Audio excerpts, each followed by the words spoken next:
Hi, I'm Craig with ApplianceVideo.com. Today, we'll be taking a look at the burner igniter on this LG gas dryer.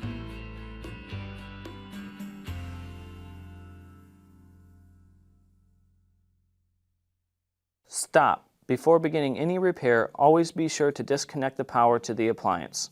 It is also recommended to test the outlet for the proper voltage. Remember to also turn off the water. Main reason why you'd be replacing your igniter is if the unit will not heat. Now, click on the link below to view this repair video. ApplianceVideo.com guides you step by step, giving you the confidence to avoid recalls and callbacks, also saving time on repairs. Whether you're up against an uncommon repair or the latest appliance on the market, our videos have been created with you in mind. Our growing library of videos have been produced using our factory-certified technicians who have extensive infield experience over the past 30 years.